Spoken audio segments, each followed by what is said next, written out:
Most respected teacher,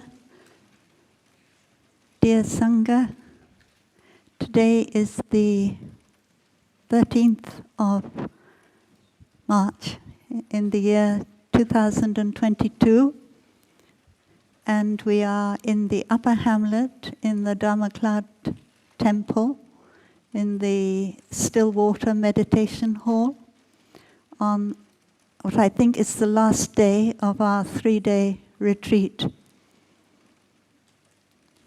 So let us begin by listening to 3 sounds of the bell and coming back to our breath and our body in the present moment.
Dear Sangha, during these past 3 days, we have had a Dharma festival, a Dharma feast,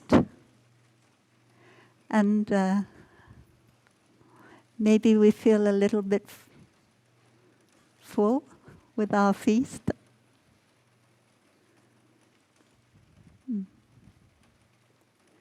We've had 3 teachings.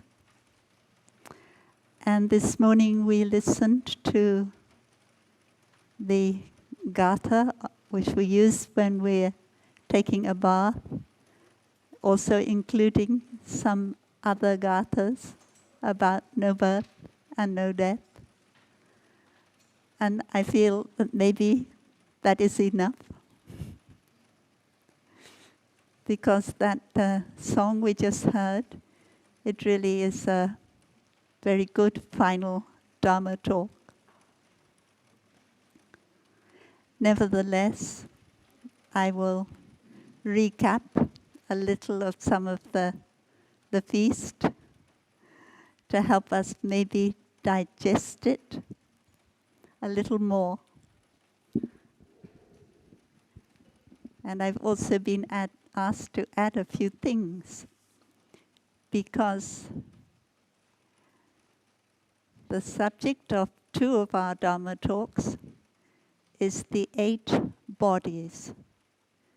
And we already had a wonderful introduction to the first 4 bodies, but we still have 4 more, which were covered, I think, in the song you just heard, but never mind, we can talk about them a little bit more. So, shall I write them on the board?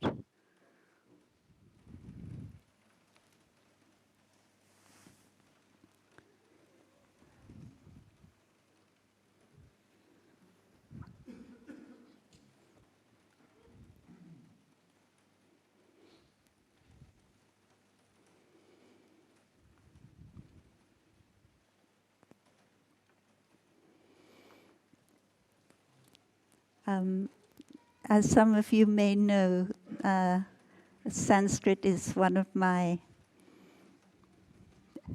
enjoyments. I think that maybe Thai did not refer to all these Dharma bodies in Sanskrit, but if you don't mind, I will do that.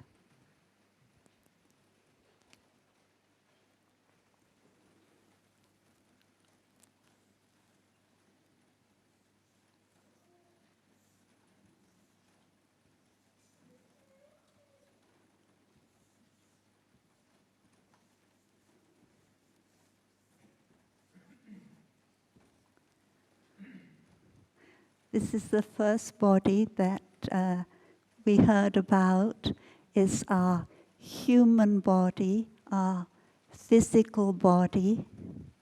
And rupa means something you can see. If you look in the mirror, you can see your body. You put your hand, you can touch your body. So that is the first body.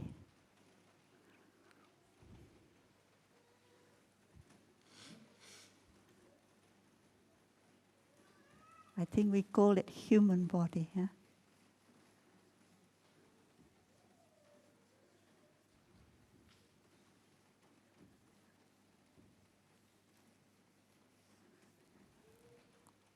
And also we know from the Vajrayetika Sutra that we should not be caught in the sign human, because this human body is just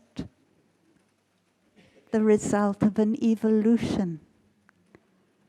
Many, many other species are present in the human body. I think the second body we heard about was the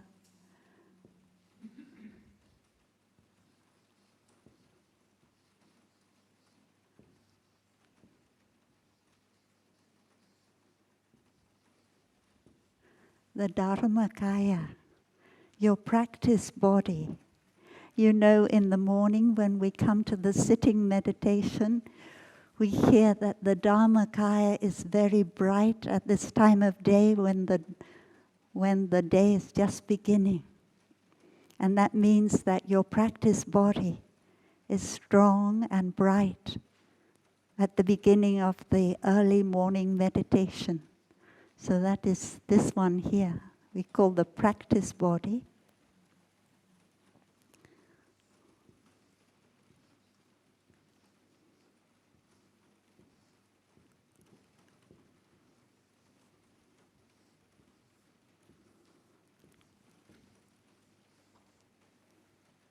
Có phải vâng đề ha? Oh dear.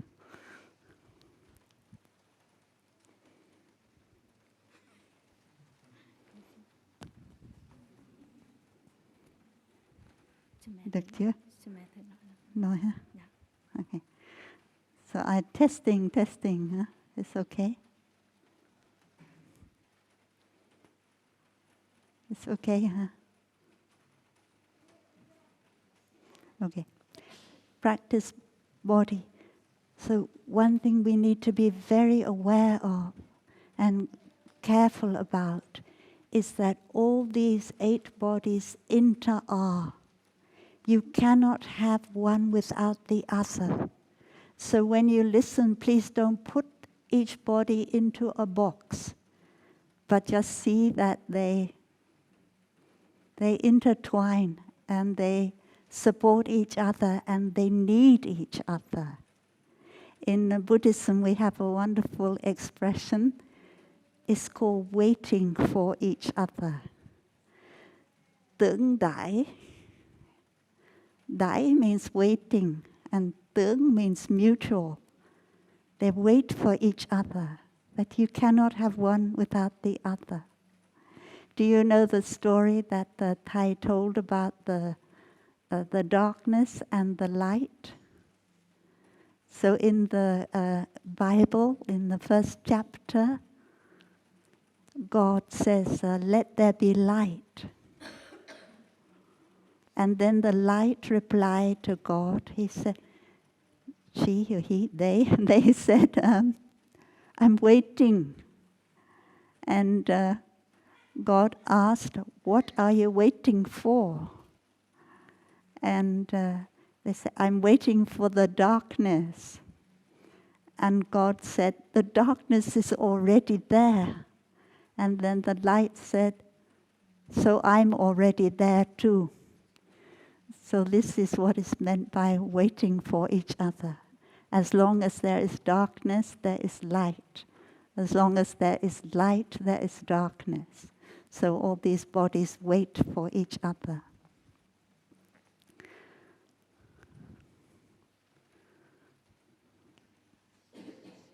So the reason I put a capital D is because Dharma has many meanings.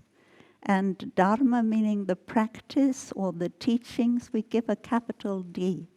And Dharma meaning phenomena, we give a small d.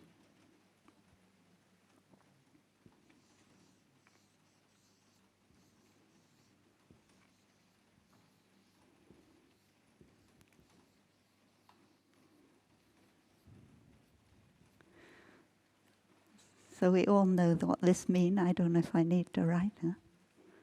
Sangha Sangha body.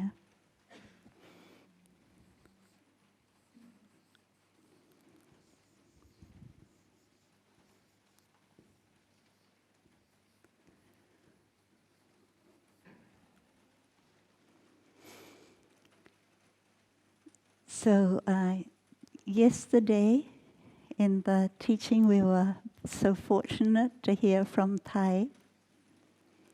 We heard a lot about our practice, a lot about building Sangha.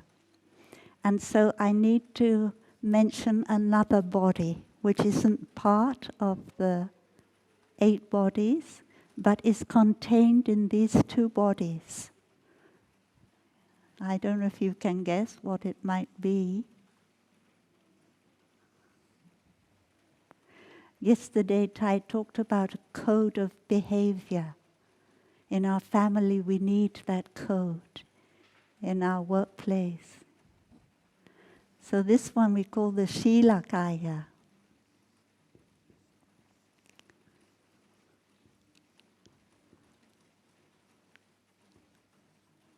And Shila, it means the mindfulness trainings. It means that code of behavior that I mentioned yesterday. So this is our mindfulness trainings body. If you've ever been to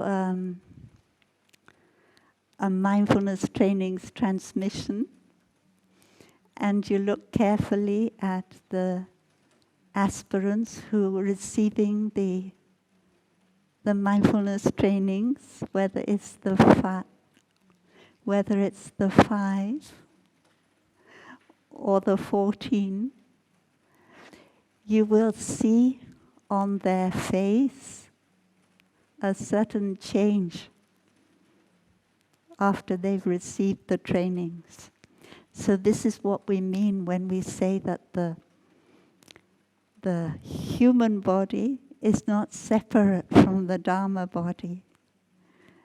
The human body, it manifests the Dharma body.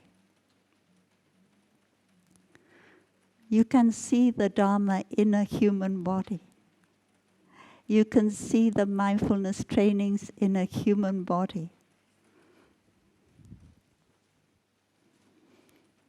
In the Sangha, we talk about the mindfulness trainings, we discuss the mindfulness trainings, we support each other in practicing the mindfulness trainings.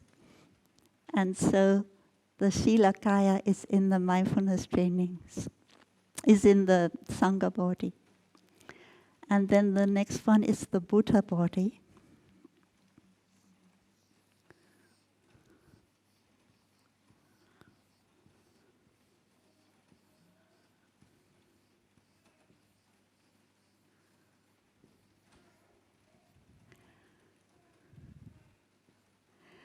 And that we heard is our Buddha nature. We all have the Buddha nature. Whether we are Buddhist or not Buddhist, we have that nature. It is our capacity to wake up, to be awake, to understand and have love. And that capacity is in everyone. Maybe it's in all species. We could say it's in all species. And we take care of it. So these four you already heard. And now we continue a little bit today. We know what this is, huh? Buddha body.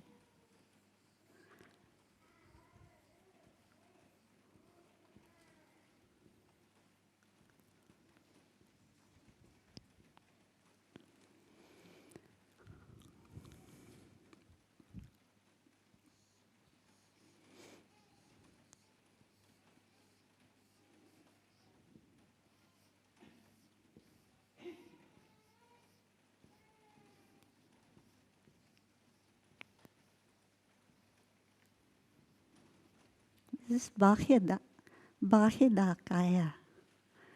This is the body outside the body. Bahya means outside. So we can call it the non-local body, if we like, or the body outside the body.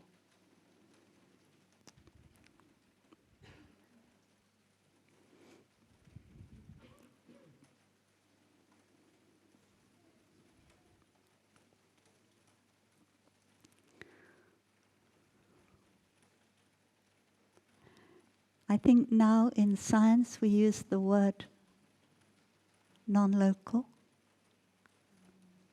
When we send energy, we use the concept non-local. We sit in Plum village and we give rise to the energy of compassion, and that energy can reach someone who is very far away from us. So this body we could see as energy. The energy that is produced by our human body, by our 5 skandhas.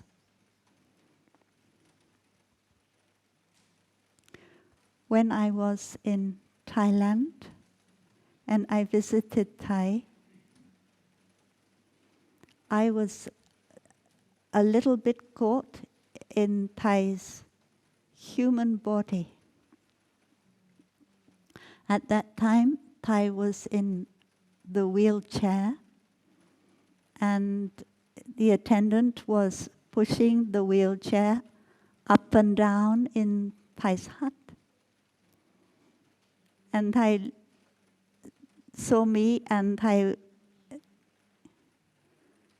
went like this, as Thai was passing the library, the books of Thai, like this, and to the outside. And afterwards, I didn't understand straight away what Thai meant, and I said to Sister Chan Duc, does Thai want me to go out? Because I see like this. And I didn't get the message. And so Sister Chan Duc asked Thai that on my behalf. And Thai just continued to show like that. And afterwards I understood. Thai is pointing to Thai's non-local body, to Thai's body outside the body. What is very interesting, listening in my Dharma sharing group, is that many people in the Dharma sharing have never seen Thai, have never met Thai.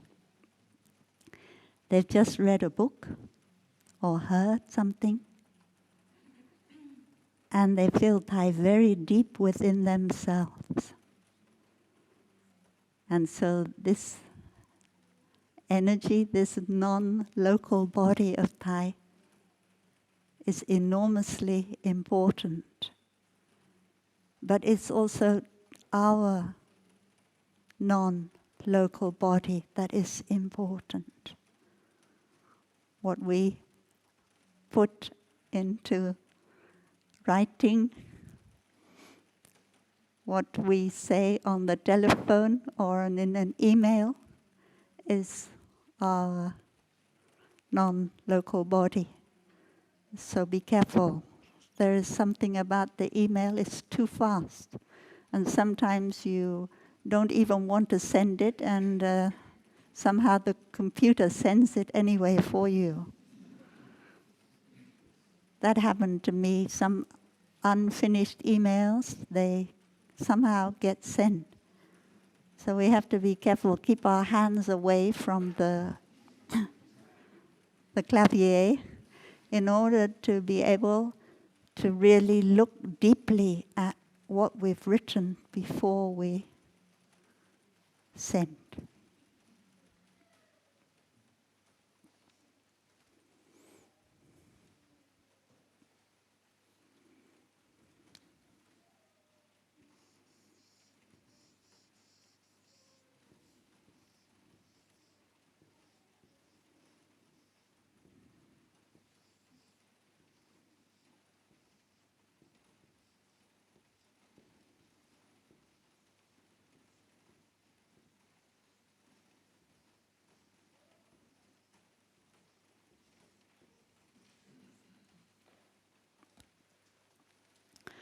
When you read the Satipatthana Sutta, it says that there's a little concluding paragraph after each section. He's aware of the body in the body, and they are aware of the body outside the body. They're aware of the body both inside and outside. So that is where this expression comes from. The body, we are aware of our body outside our body. Okay. Next one, I translate like this.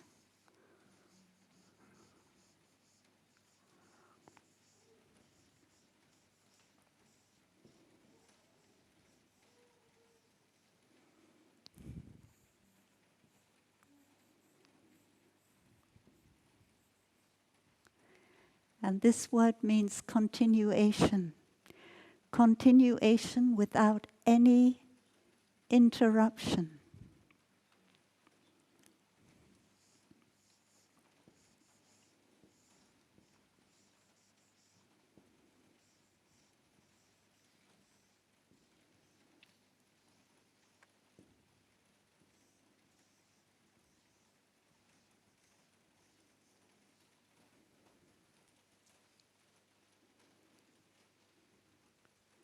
Thay has a continuation body, and we are that continuation body. And we also have a continuation body. So at the one time we are someone else's continuation, but at the other hand we have a continuation.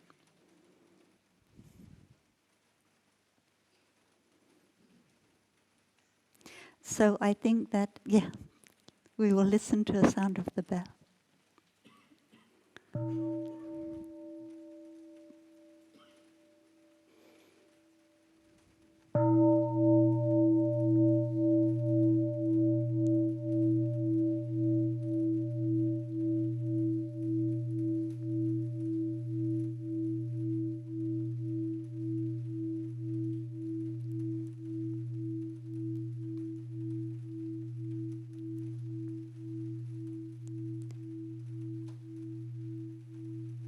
So in the first Dharma talk that you heard in this retreat, we heard a lot about continuation body. And Phap Linh, he told us a practice that We continue Thai in everything, at every moment that we remember, we continue Thai.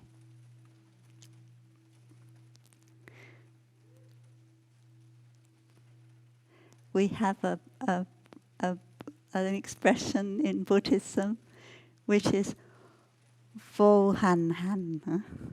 It means the practice without practicing.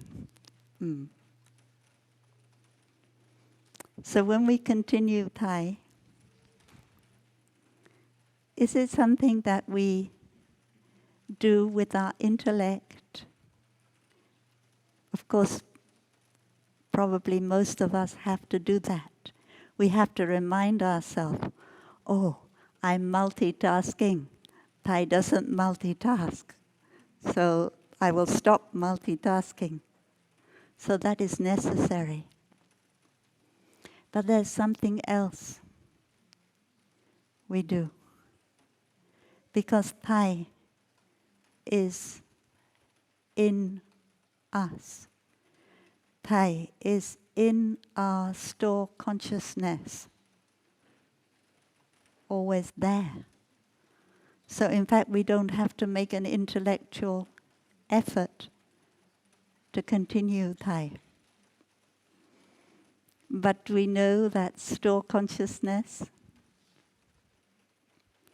gets covered over by many things, and therefore we don't always available, we're not always, store consciousness is not always available to us.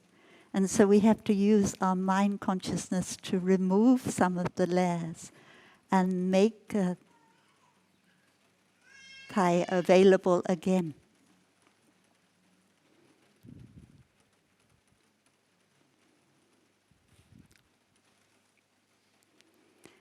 Thai used to tell us about a laywoman who helped Thai when they first came to Paris in the peace delegation in the 1970s, 1975.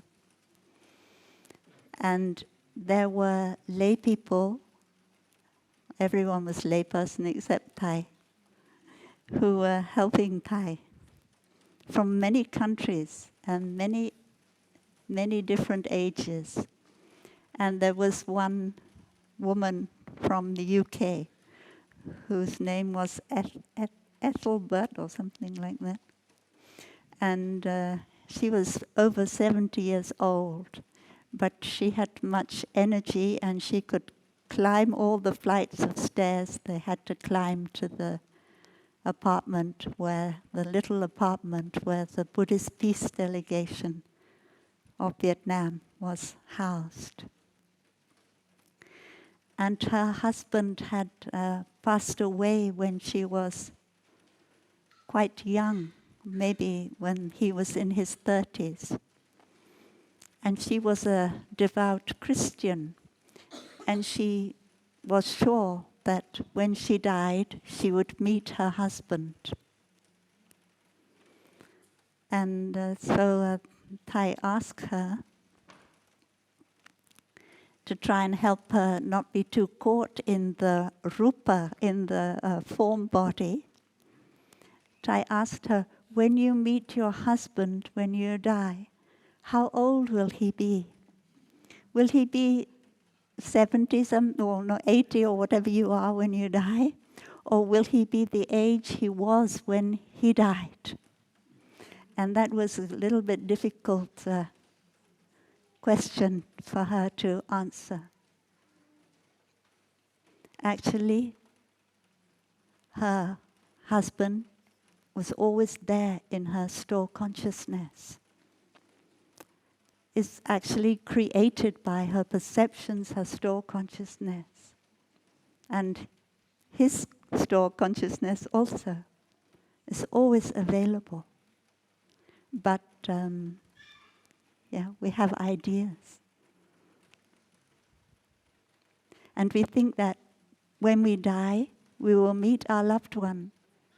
But in fact, we can meet our loved one at any moment. Because they they have a continuation body in us.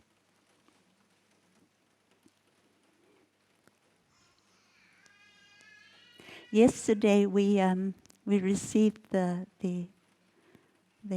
sharira, the ashes of Thay.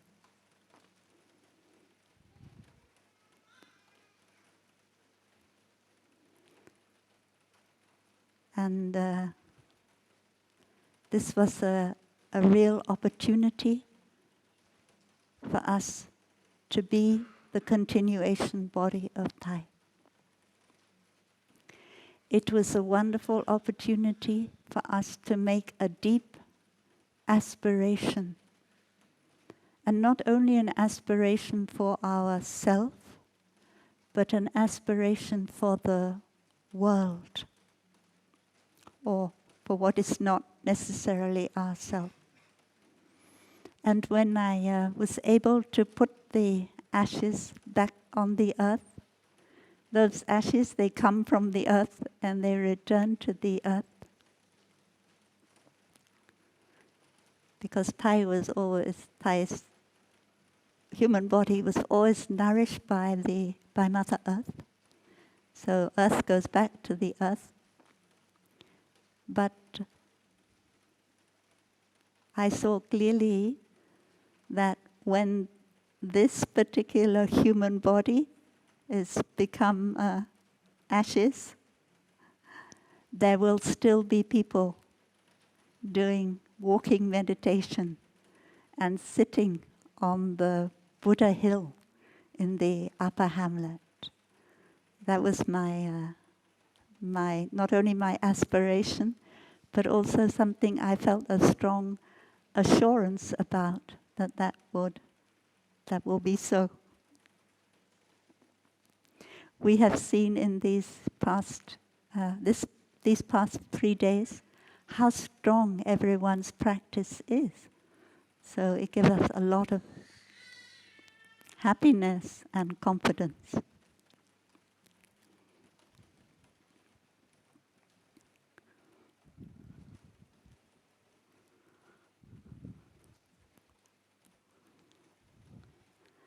Two, three, 4, 5, 6. We have 2 more. Huh?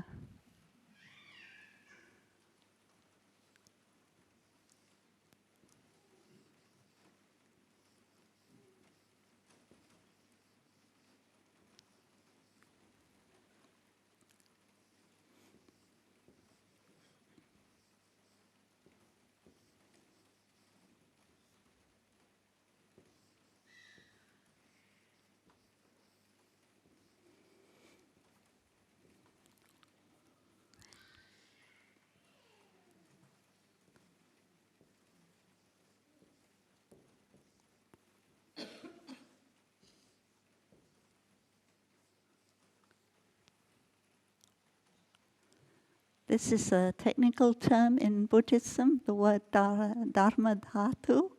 And Dharma Dhatu means the realm of nature, which includes the whole universe. I remember in one Christian prayer, if the whole realm of nature was mine, it would not be enough for me to repay my gratitude to the God of love, or something like that. But the Dharma Dhatu is mine. The realm of nature is mine, because the realm of nature is in every cell of my body, and I am myself am a part of nature. But we need this body, we need to be reminded that we are nature. We are a part of nature. We are part of the rain, which is falling so happily at the moment. We are part of the grass that we walk on. Without these things, we'd not be here. And they would not be here without our consciousness.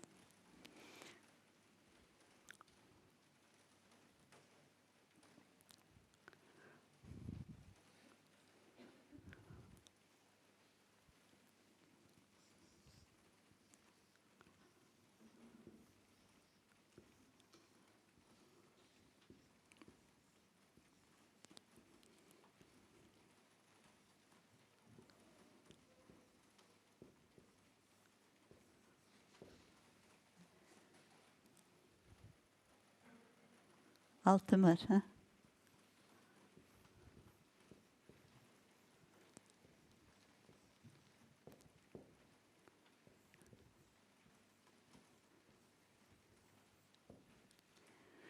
This word in Buddhism, svabhavaka, từ tánh, huh? It means the thing in itself, the thing as it is, the true nature. The true nature body.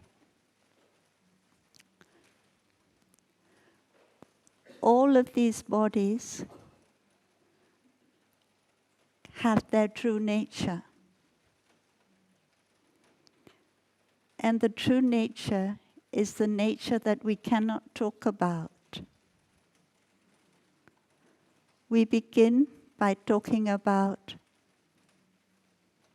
non-self. We begin by using the language of the prajna paramita, the insight that brings us to the other shore.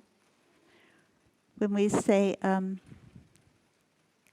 this body, what does it say? This body is not, no, what do we say here? This body is emptiness itself. Emptiness itself is this body. We talk about the body as being empty. And that is one of the things that can help us to be able to touch the true nature of our body. To be able to see that our body is not a separate self-entity.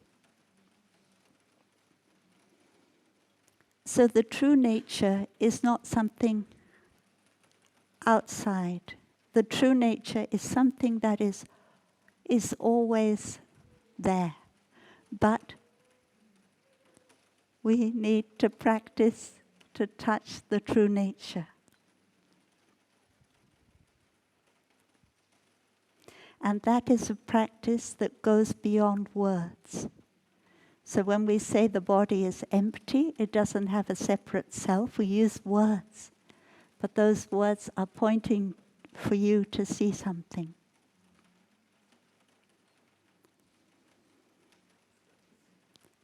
So in the second Dharma talk, we heard about when we were listening, learning about the human body, we heard about the 5 remembrances.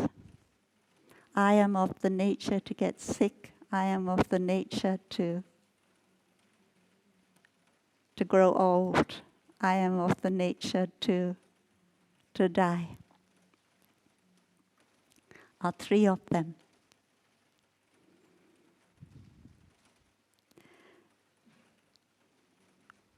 And so in order to be able to touch the true nature of the body that goes beyond words, we have to be able to touch the nature of the body to decay.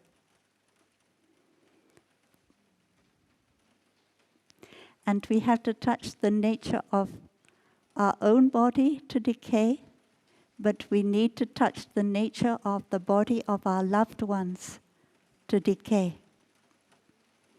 Because we have a fear of that. We have a fear of death. We have a fear of decay. So in order to be able to face that fear, we need to be able to touch that fear.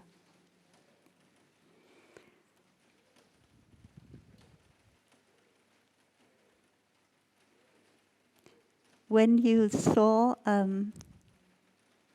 the photograph, you saw the video, whatever, of Thay, when Thay, what do we say? When Thay passed into nirvana, just after Thay had stopped breathing. It was very, very beautiful. Very, very peaceful. no worry, no fear.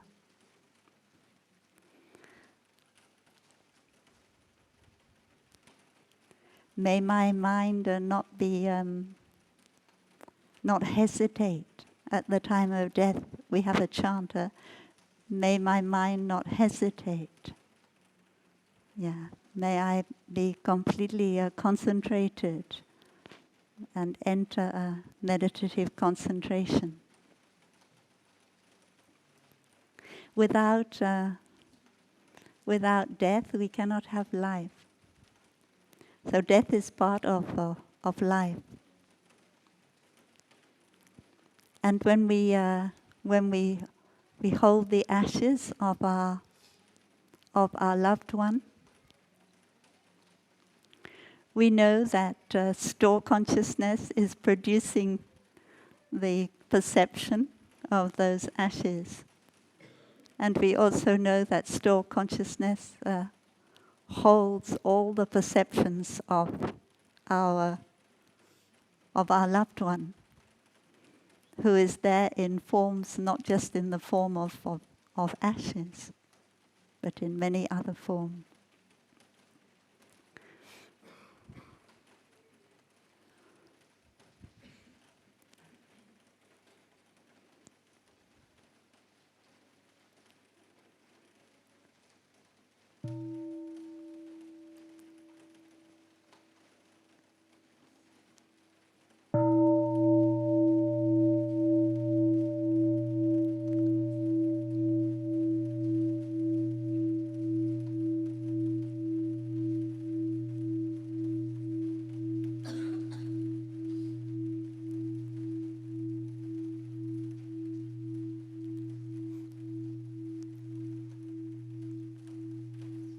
So one thing is that when we are alive, when our loved one is alive, we have the wrong perception already of ourself and our loved one.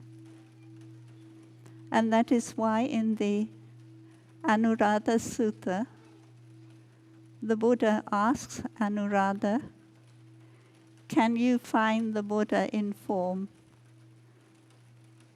And then the Buddha says, now the Buddha is alive and you cannot find the Buddha. So why do you want to know what the Buddha will be like after the death of the Buddha?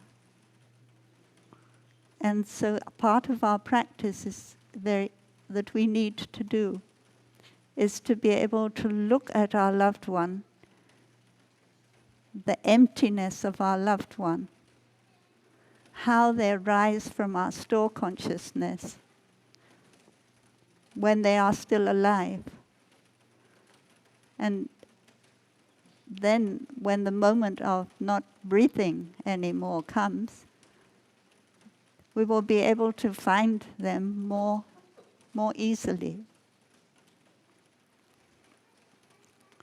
Birth and death are a game of hide and seek. And this is the game that we don't just play when someone has died, but we play it while that person is still alive.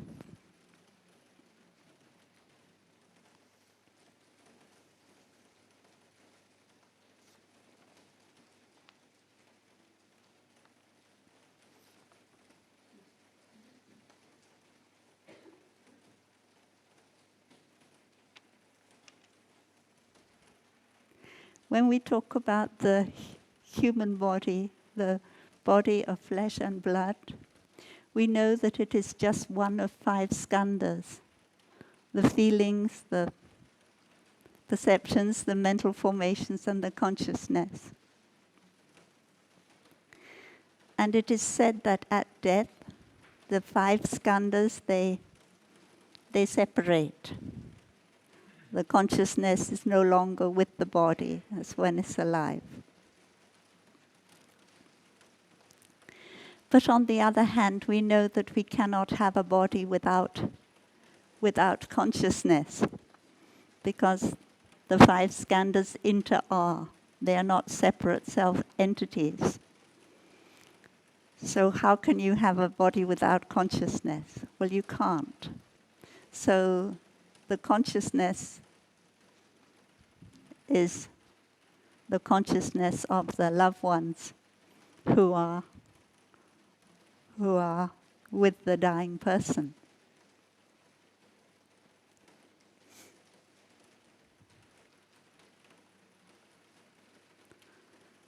So it's very, I asked myself the question one time, when I die, it's quite easy to see what happened to my body.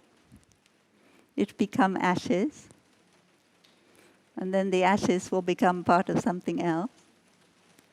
But then I asked, what will happen to my feelings, my perception, my mental formations and my consciousness? And the answer came quite naturally. They will go to the Sangha. The Sangha will be my feelings, my perceptions, and so on. So it is a very beautiful teaching called The Teachings to be Given to the Sick. It's in the chanting book. And this is when Anathapindika, a famous layman, was dying. And the two disciples of the Buddha, Shariputra, Ananda, came to accompany, to give teachings to the dying. And because Anathapindika had practiced a long time, they were able to give the deepest teachings of the Buddha. When I was with my mother and father who were dying, I could not give them those teachings because they had not practiced a long time. And it would not have helped so much. The words would not have helped. But all the same, I'd understood the meaning of the teachings, so I could interpret them a little bit. And what I use is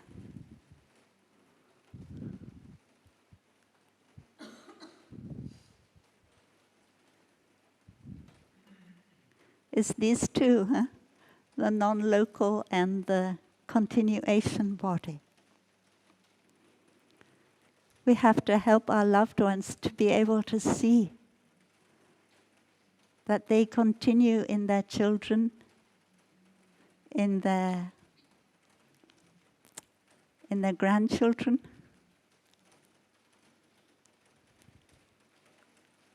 And that is something not too difficult for people to do.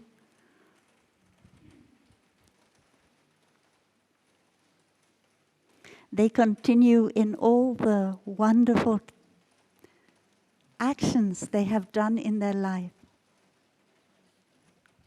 outside of them.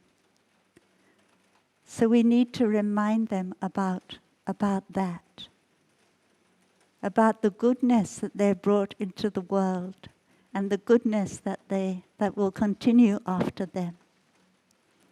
And to remind about how they continue in other people, how other people are there to continue them.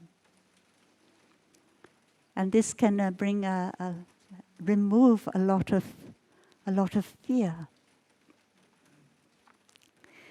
In the teaching the traditional teaching we have in Buddhism given to the sick, we meditate on our senses, our eyes, ears, nose, and the objects of our senses. And this is very good because we don't know at the moment of death if somebody's going to be there to guide us. We very much hope that someone will be there to guide us, but we cannot guarantee that. And so we really need to be able to guide ourselves. And this meditation is something we can learn. So these eyes are not me. They are not mine. They are not myself. And so when these eyes become ashes, it's not me that becomes ashes. And then there are the eyes of my loved ones that will continue. So I don't need to be caught in the idea that my eyes are going to become ashes, because there are so many eyes that are going to continue. And if I know that I have used my eyes, maybe not at every moment of my life, but at least for enough moments, I've used my eyes to look with the compassion, then I know that that compassion is nourished the world, has gone out into the world. So I can let go of the idea that it'll be terrible when my eyes become ashes. And I do the same for all my sense organs. And then I go on and I meditate on the object of my eyes, the form, the color, the shape. So that is another thing that people are sometimes afraid when they are dying, that they will no longer be able to see the beautiful world around them. They will no longer be in touch with the spring and the autumn colors.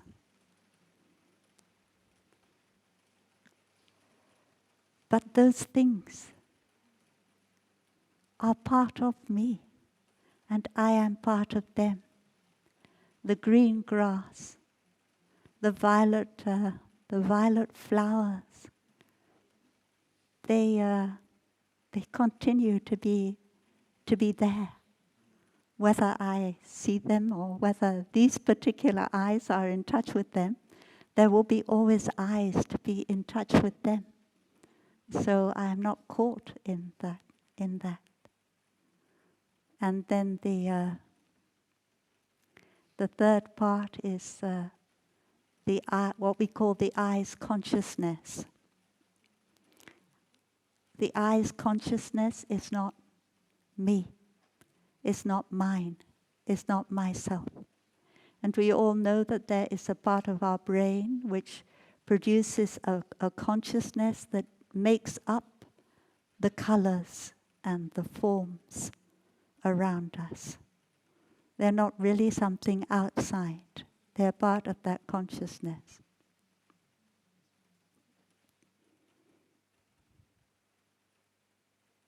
And that consciousness is made up of everything that is not me. It's been there for a very long time. Even the most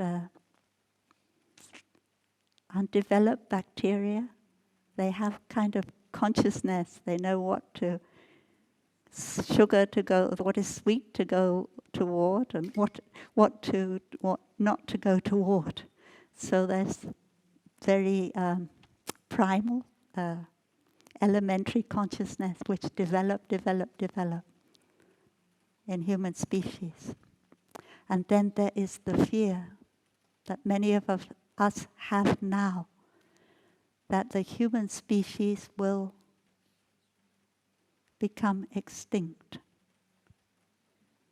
Because the way we live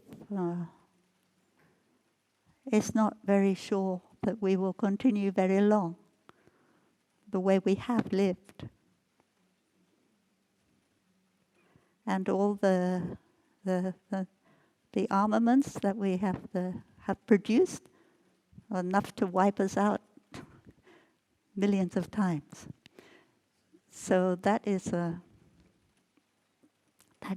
fear, and that fear leads to despair.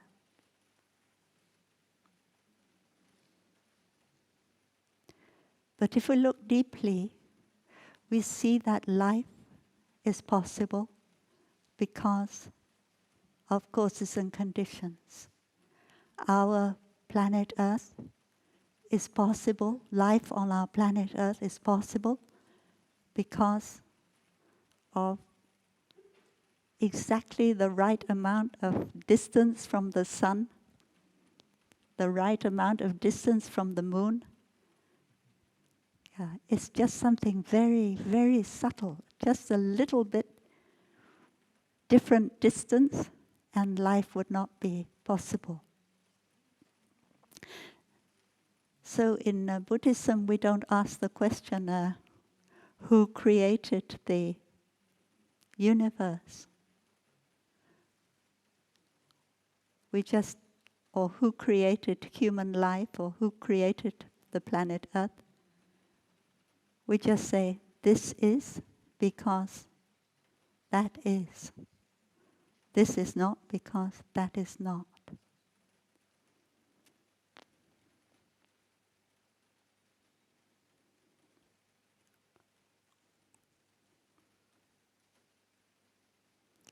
So these 8 bodies, they give us a lot of freedom.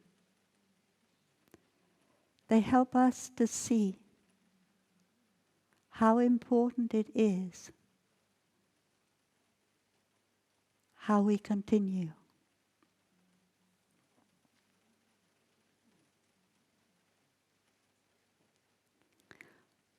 What we put into what the energy is that we put into the world.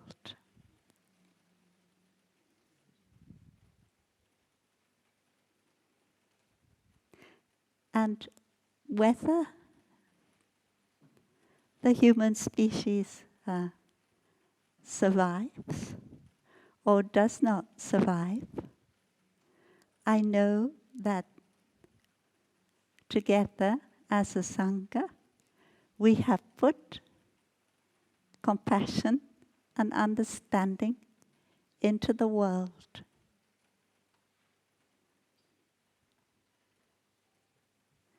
And those energies continue.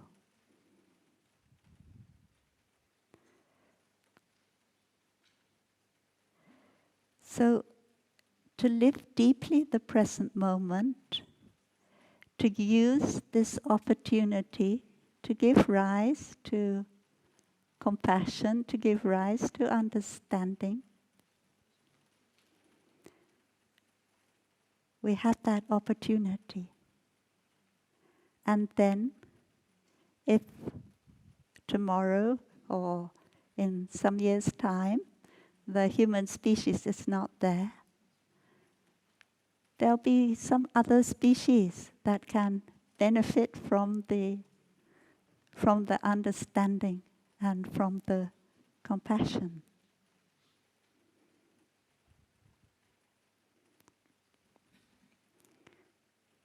So that is like I think Brother Phap may have said in Dharma talk, is that even though we cannot stop the war that we have now, the way we are now, the non-violence that we are now, can stop a future war.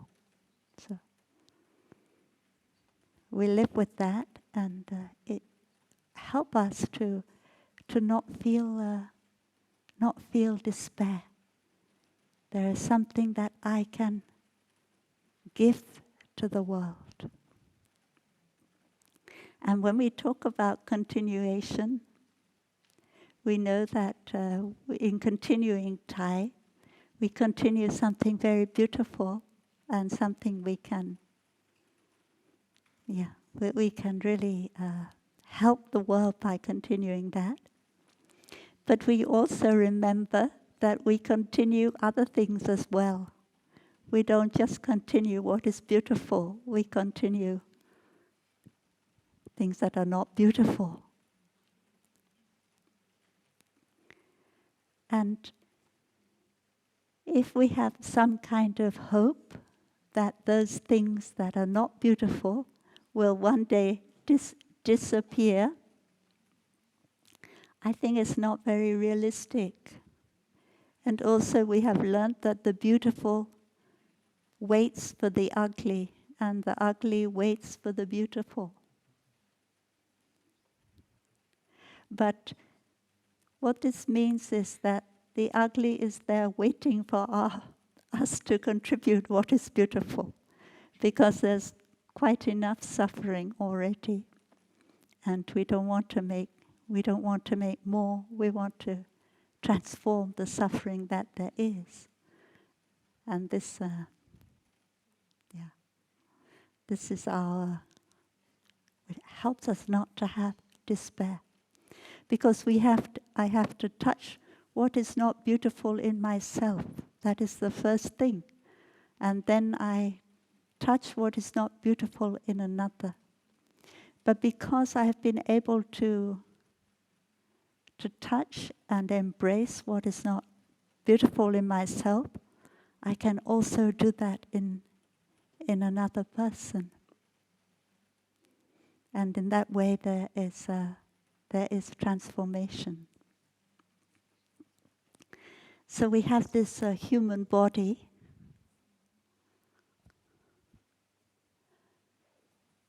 this rupakaya, which is not perfect.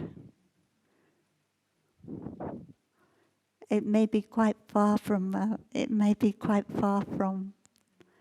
perfect. And the first thing to be able to do is to be able to accept this human body as it is.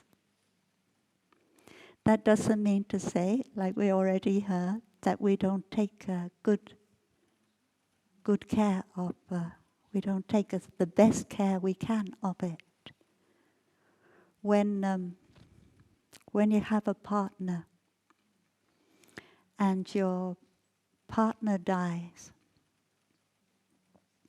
and if you've lived with that person for decades, and that person has become, as it were, part of you, but then you see they're no longer there in their form that they were there before. And if you are not careful, you will not want to live anymore. Your loved one has died. What is the point of carrying on? But you have children, you have grandchildren, and they need you, they want you. So for their sake, this is what we say to our elderly parents when one of them passes away and the other one is left. We say to them, please, we need you. Your children need you. Your grandchildren need you.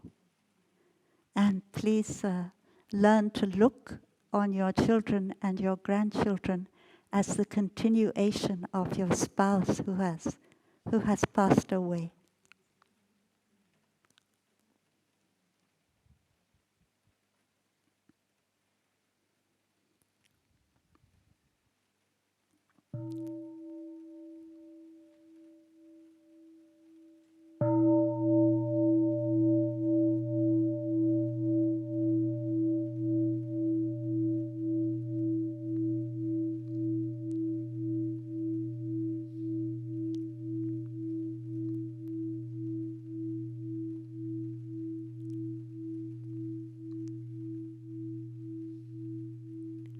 So the song that you heard at the beginning of the Dharma talk is based, as we said, on the gata we use when we take a bath or a shower.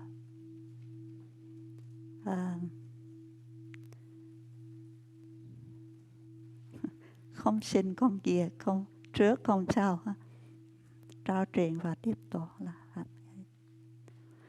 So, not born, not dying, not before, no beginning, no end, not before,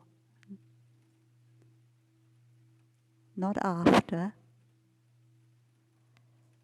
The nature of transmission and reception are the wonderful nature of the Dharma Dhatu, of the realm of nature. Yeah. So it's a wonderful opportunity. I don't know how often you have a shower, but anyway, it's quite often. And therefore you have an opportunity to look at this body. And sometimes I look at my arm and I see the bird's wing because it is kind of like a bird's wing. Huh? And my ears like the fin of a fish. So, and also I see my mother and my father. Because if they weren't there, there's no way that this body would be there.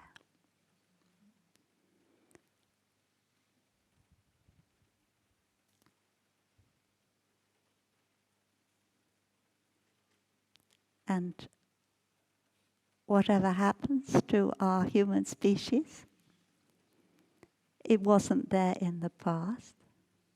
It won't be there in the future, that is sure, because everything is impermanent. But there will be other species that will arise.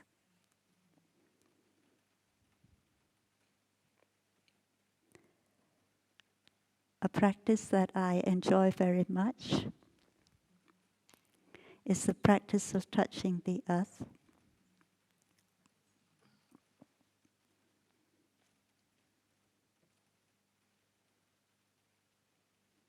Oh, we better look at the last two lines. Huh? The transmitter and the thing transmitted and the person who receives the transmission are not three separate things. So in the beginning we say that mother and father transmit this body to me. And so we think that this body is separate from mother and father. But actually this body is mother and father. Father's genes and mother's genes. So it's not separate. And then this body is not separate from what I call me either. So the three things are not separate. And when we see that, we can drop our idea of a separate self. So touching the earth is also a practice when we can do this. And when I put myself on the earth, my forehead, my forearms, my legs on the earth, then I always say to myself, I am nothing. I am utterly nothing. And that is an opportunity for me to let go of all the ideas I have about myself. And it is wonderful. When I can do that, I feel a lot of freedom, a lot of relief. I don't have to be anything. Whatever I am, I turn up my hand and I don't hide anything about myself.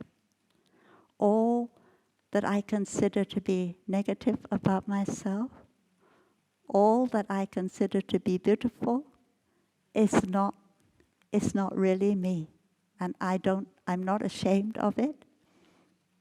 Yeah, I can show it all to, the Buddha or whoever has happened to be looking. So that is a very helpful practice that we can do, to touch the earth. And we know we have the guidance of the 5 touchings of the earth and the 3 touchings of the earth. And the first touching of the earth, of the first of the 3, which is about being in touch with your spiritual and blood ancestors and descendants, is very useful for me. particularly the part that says, I accept all my blood and spiritual descendants or ancestors just as they are. Some of them are doing very well, and I can be proud of them. And some of them do not live up to my expectations. Nevertheless, I am not perfect myself, and therefore I accept them just as they are. And that is something very easy to do when you are in the prostrate position.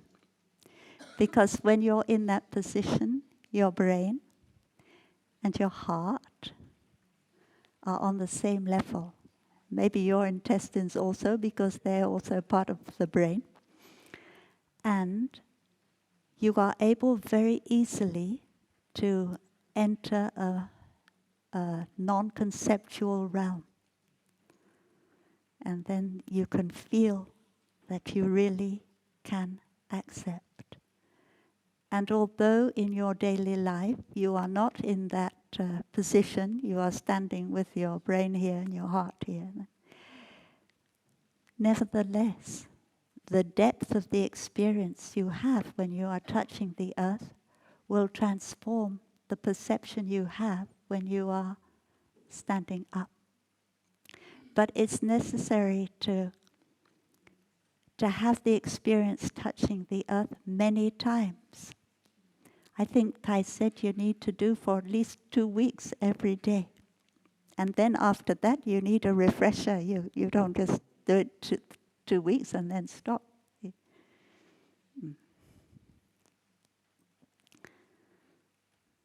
So this will help us to be in touch with the Svabhavaka Kaya, the ultimate body,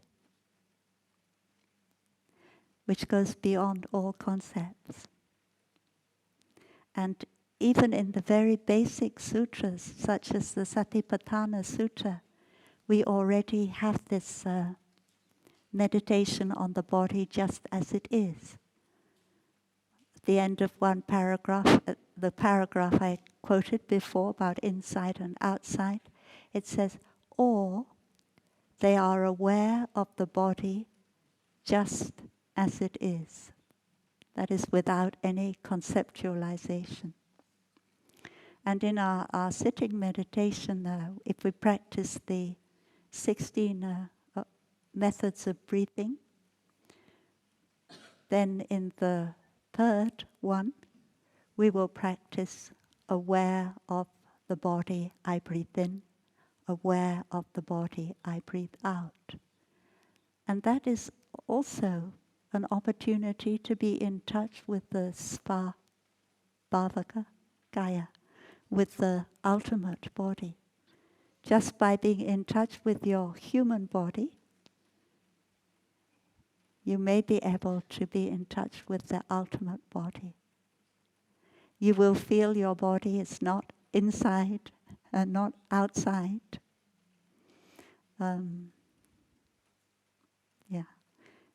And you will feel that your body is not something you can grasp with concepts and ideas. But all the same, it is a living reality that you can be in touch with. And that can be very healing also for your body, to be able to touch it like that. A kind of acceptance of how it is.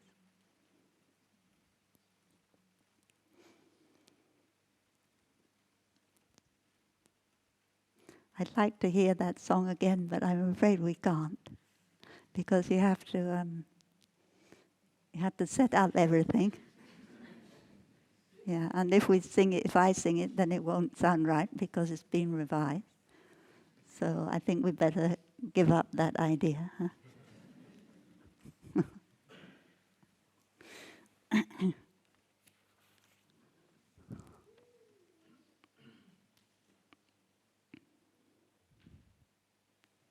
Yeah.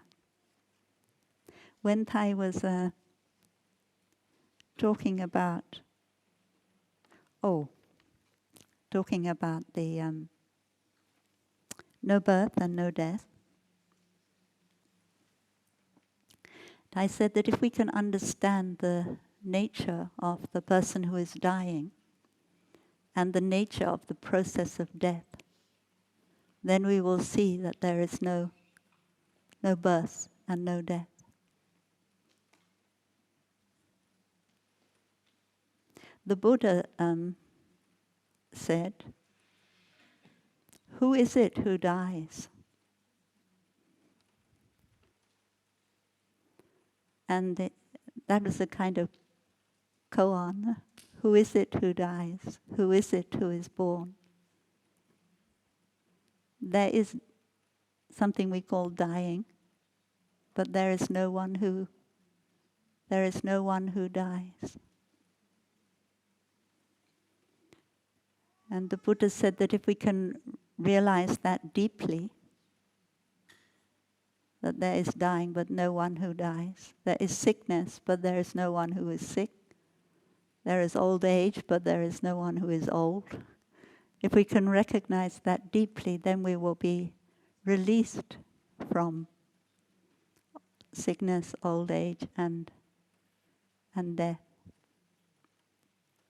So to understand the true nature of the one who is dying is to understand that there is, in a sense, no one who is dying, no separate self that is dying. And to understand the process of death is to understand that it's not separate from the process of life. It is part of life. Just as without light there's no darkness, without death there is no life.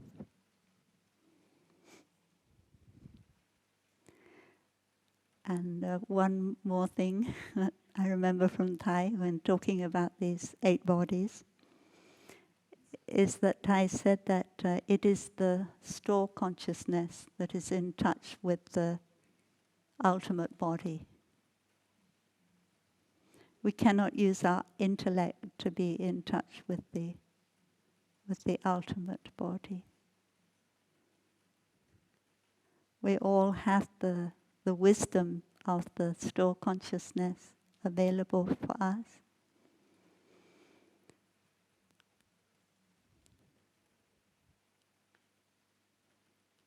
As I said before, Thay is available in our store consciousness to all of us equally, not some more and some less.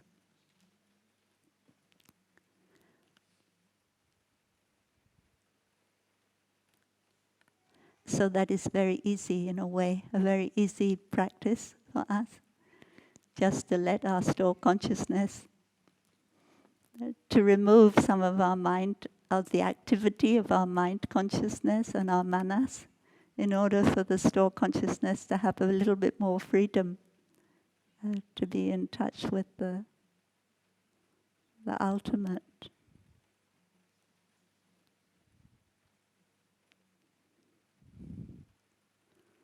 chắc mình phải hát một bài á, nhưng mà không biết bài nào.